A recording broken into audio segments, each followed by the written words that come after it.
We play. We be us. We be special. We smell greatness. We finish strong. Yes. From the top. 1, 2, where you where all where all eyes. Where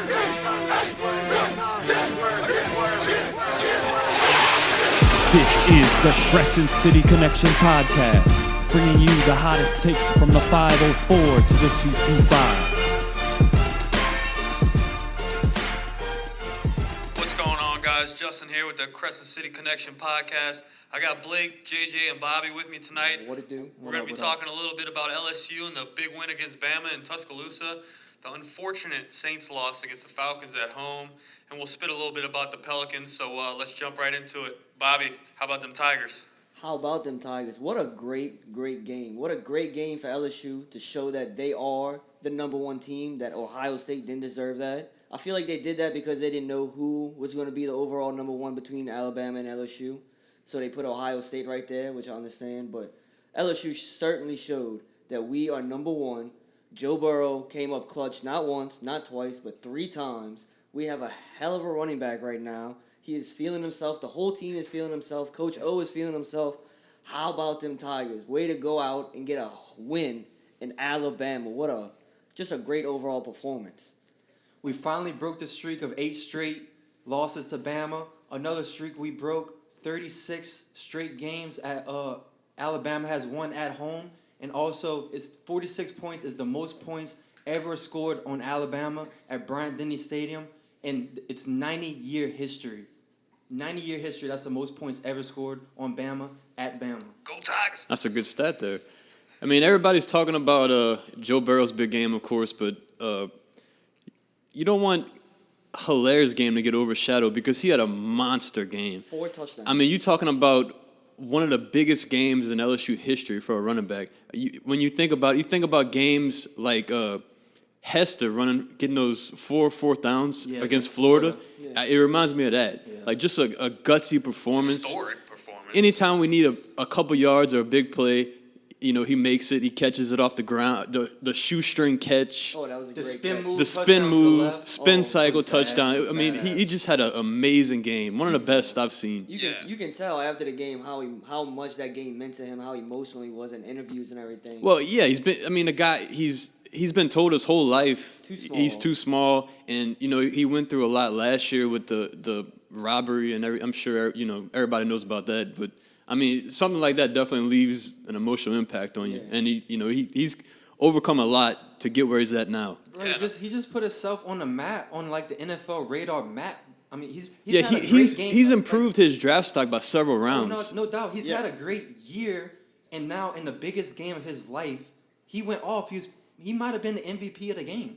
In the biggest game of the year. I think he's my MVP of the game. I don't know. You can't put anything past Burrow. Him and Joe are probably co-MVPs. Burrow, 31 for 39, 393 yards and 3 touchdowns against Alabama in Tuscaloosa. That's pretty serious. But did that performance surprise any of us? I mean, not really. All year he's been by far the best quarterback in college football. Exactly. He's been doing the same thing all year. So at this point, I mean, Heisman locked up for him? No doubt. It's over.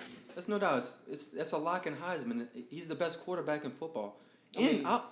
I think he should be the number one. I was going to say, where does this put his draft stock? Dude, he might be number 1. 1 or 2. Maybe not number 1 pick, but number 1 QB taken off the board. Well, that's usually a quarterback. Depends. I mean, if Miami's at number 1, they might stay with Rosen and Fitzpatrick. Quarterbacks are going to be Rosen is trash. Quarterbacks are going to be your top 3 picks this year. Yeah, and if Herbert, if Cincinnati has the worst record right now, because Miami was on 2 straight wins. Yeah. So Cincinnati still hasn't had a win. And guess what? That's Joe Burrow's hometown. They just benched Andy Dalton, too. Well, no, it's not his hometown. It's his home state. Home state. But it would make a lot of sense for him to play there. But I mean, have his whole family there every game. But, you really don't get much of a choice as when you're in the draft. If Cincinnati is number 1, I'm sure that comes into factor. Oh yeah, definitely. I mean, we had 2. Well, let's not overshadow Chase's performance too. 140 yards receiving. Big-time touchdown. That was a great adjustment for the first touchdown of the game. Great adjustment. He kind of reminds me of Michael Thomas already. Just how he gets up with showing his muscles, flexing and everything, getting with the ball, using his body. He's a very big receiver, and I think he's going to have a very promising career. Again, it's no surprise. I mean, they've been doing the same. They've been doing this all year. It's just another, like Coach O said before the game. It's just another game. Play your game. Play like we've been playing all year, and we'll win. And I even said in the last podcast when we was debating who has the better skill players, and I said I think it's LSU because we have the best skill player, and that's Jamar Chase. There's nobody in college football right now that can guard this guy. Man to man, if it's man to man, Joe Burrow just puts it up there and he adjusts to the ball, and that's all day. But Yeah, and I think, dude, that catch on the sideline with Moss? Moss. That was great. Wow. That was great. that's one of the catches of the year. You No gotta, doubt. you Did gotta you say see? that. Did you see the Moss? You just got Yeah, Moss section. he How got they did so- like a special. He Randy had got his son so on it. special deal. Yeah. But yeah, that was pretty. And you sick. seen the meme when they had like Michael Jackson's feet on comparing it to Moss's feet Yeah. Yeah. Yeah, right. with his red But glittery shoes. What does this win mean for LSU's recruitment? Oh, it's huge. Oh, did you see? You us seen? go- yeah. You seen the team yeah. running over to the recruiting section? Yeah, and tell them like y'all might. Yeah, as well yeah. Come, here. Think come with twice. It's us. over. Matter of fact, I think we got a 4-star defensive lineman the day after that game. So I mean, right away, boom. Well, I think y'all all heard Coach O's rant in the locker room after. We're gonna beat their ass in recruiting. We're gonna beat their ass in everything. Bama, fuck you. Is it roll tide? What do you say? It's like No, roll tide, roll, fuck you, or something like that. But anyways, dude, his intensity level is just unmatched. Oh, yeah, we man. just It's love to play for that guy. Right. People see that, and I think kids want to be there and play for a guy like that But, is just ready. But we've been right there with them for years in recruiting. The only reason they're still ahead of us in recruiting is just because we weren't able to get over the hump and beat them. Now that we beat them, and teams are seeing how our offense runs now, we're gonna be getting all the best quarterbacks in the gates nation are now, open for all the the wide flood. receivers, tight ends, and we got. I mean, Dave Aranda is one of the best defensive coaches in college in the country. So we still DBU. We're gonna be getting #1 corners. So I mean, who doesn't want to come to LSU right now? Yeah, I LSU is the place to be right now. I said this before the game, and I really believe it, that this is the changing of the guard right here. This is where we Shift the change power. I said it in places the podcast, with last Alabama. podcast, it's the changing of the tides. This is it. Speaking of roll tide, it's a change of the tides. This We're is gonna be number one this is where for a LSU long takes time. over. Exactly. Yeah, exactly. Speaking of DBU for us, we do need to touch on the defense a little bit because we were getting run all over the place for a good while in the second half. They did come out running on us, and then Yeah, when you we get a up, little worried in the second. then half we're up towards the end. 45-34, and we are playing man press, and we get beat deep on the first damn play. For a Yeah, but touchdown. then- Well, that one play was a fluke. But you're not supposed to be playing 2 Okay. yards away from the guy with a minute and I don't 30. agree with that. I don't agree with that because if we take our foot off the pedal and start being safe and calling prevent defense, that's how they came back against us in 2012 and Exactly. they ran that screen to Yeldon. Yep. Because we was in prevent defense and we was just giving them yards. When you giving them that many yards, they break one tackle. I'm not and they're saying gone. play prevent like 30 yards back, but I'm not saying play man press with no help over the top. It was a They're straight playing. go. They're playing aggressive. It was the same- LSU. Bro, we played the we same play way aggressive. the whole game. He playing aggressive, but he wasn't man pressed. It was just man coverage. I He didn't press like him. our play He call didn't press because him. we He played didn't the get a hand on same him. way the whole game. The whole game. We still stayed passing. aggressive on offense. We Exactly. stayed aggressive on defense. And that's how you beat Bama. You can't come beat Bama and be safe. I think our game plan was terrific. Perfect job All by I the know coaching is staff. I don't want to play him again.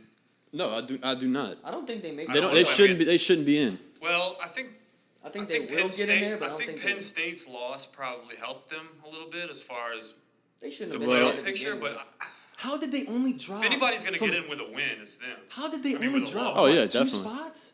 How? Well, the polls aren't the official polls aren't out yet. That was just the coaches poll and the But AP. they're projecting them at like 4 since Penn State lost. Yeah, but Bro, if LSU would have lost this game, they'd probably have us a 9 or 10. It's ridiculous. Like Bobby was saying earlier, how he was saying like they put Ohio State above us. That ain't because they didn't know who was better out of LSU or Bama. They knew damn well who was better. The reason they did that is because they hate the SEC. The only team that them people that run them polls like in the SEC is Bama. They love Bama, and they always hate on LSU. And that's why we weren't #1, because they knew damn well we the best team in the country, and we showed that. We showed we the best team in the country. Go Tigers. Yes, sir. LSU, Ole Miss next week. Y'all want to talk about that a little bit, or? Well, let's talk about Joe Brady first. Okay. I mean, we talk about all the players of the game. You can't give wouldn't this be- guy enough credit. wouldn't be possible without him. Because look, we They're talking giving about, him that credit with the extension. but Oh, we yeah. talking about Clyde Edwards-Helaire. Look, 103 yards, but 77 yards All right, receiving so too. under listen to 200. this. Just under 200. probably the best running back to ever go to LSU, Leonard Fournette. The best games Leonard Fournette ever had against Bama, 20 yards, 30 yards in the 2 times that he played them. But it's got to come down to the Joe Brady spread offense. Exactly. They spreading out. They're not able to stack the box. Imagine if Fournette was in this offense. He would have ran all over him. It wasn't Fournette. It was the plain It was a scheme, offense exactly. and the safe play calling that we was running with Les Miles. You can't give Joe Brady enough credit, and we cannot let him get out of Baton Rouge. We got to give him whatever he wants money wise. Because I know Florida State, they just bought out his the coach's contract over there, and they already saying that they have interest in Joe Brady. Whatever they are saying they're gonna pay Joe Brady, we have to match that. him. We can't let this guy go. I'm telling you. Yeah, there's gonna be several teams coming for him, and we don't want a repeat of Saban. We don't want to let another all-time coach get away. I'm not saying Brady's an all-time coach yet, but you just from what I've seen, he's gonna be up there one He's day. a turnaround point for the program. But- Him and Coach O are very big turnaround points for the program, and you can't let that go. But Coach O, look, that you like Blake was saying earlier, it's basically verbally agreed that we're gonna give Joe Brady a 4-year extension, and he's gonna get a raise from $400,000 to $1.5 million. That will make him the highest paid non-offensive or defensive coordinator in all of college football. And we already have the highest paid defensive coordinator in Dave Aranda. So Coach O is like one of the lowest paid head coaches. He's taking pay cuts in order to have high skilled play coordinators. And he's giving Yeah. our coordinators the freedom to do their thing. And that's Coach O's strength. That's his strength, to let people do their thing. And Coach O is be just that- he's the recruiter and he's hype the man. motivator. Yep. Because who doesn't get hyped up when Coach O starts talking? Well, you see, I think that's. I'm glad you kind of said something about that, because I think that's one issue with like being a team, like a top-rated team like we are in Alabama. Your staff gets cherry-picked every year. I mean, Nick Saban's staff is cherry-picked every single year. Yeah. They're gone. That's a good point. That's a good point. So I think, obviously we're going to run into that issue. But they never want to. I think they never want to pay their coordinators, because I think it's got a lot to do with Saban's ego. And Saban's like, you can give me whatever coordinators. Yeah, it's not the coordinator. coordinator, it's let me. me get my hands on them. Yeah. And I'm a mold them into a good coordinator. Exactly. And then 2 years down the line, he's getting paid, and then I'll do the same thing again. Yep. I mean, so All I far, know so is good. we can't let Joe Brady out the door. No, we that's can't that's do it. for sure. That's Even a if you given. gotta let the Insminger guy go. Dude, he's Give him changing. the money. He is changing college football's offenses. Dude, He's taking it by storm. LSU and Alabama was just a shootout the other night. Oh yeah. When has it ever been a shootout? Didn't they shut us out the last 2 years? We hadn't Since scored a we played them? point on them in 3 years, and we score over And now 40. we scored 46. Yeah, dude. The most points to ever get scored against. You want to talk about the at Bama. exact opposite of the last 2 180 years? right there. And what's the difference? One Joe guy. Brady. One because guy. we had Joe Burrow last year. We had Clyde Edwards-Helaire last year. Yep. We had Jamar Chase last year. We had Justin Jefferson last year. What's the difference? Just one we guy. Had Moss. We had Moss last year. The difference is Joe Brady. Yeah, I mean, again, can't let him walk out the door. That's a given. No doubt. All right, but we got Ole Miss next week. What you guys thinking? What y'all looking forward to seeing? What is Joe Burrow? We can't let this be a trap game. No. That's the You one just thing I'm thinking. we just watched That's the what Saints I'm game thinking, too. yesterday. That was a major trap game. Major trap game. That's the first thing that goes to mind, because I looked at Ole Miss's schedule and they actually scored 31 against Bama. Did they? So they could score. So we cannot take them lightly. And we also got to play A&M left on the schedule too. So we can't sleep. We can't be like, all right, we beat Bama and we're just going to coast. We have to still come out and, look, we just seen what happens when a team takes another team lightly. Look what happened to the Saints. We came out and we said, Atlanta Falcons, they're 1-7. There's no way we're going to lose to them. And they busted our ass. No, there's still plenty of work left to do for LSU. Yeah. Any team can beat any team on any given Saturday or Sunday. That's just my opinion. So you got to come out and you got to be ready to play. Don't take Ole Miss lightly. Yeah, like. Oh, you stopped it.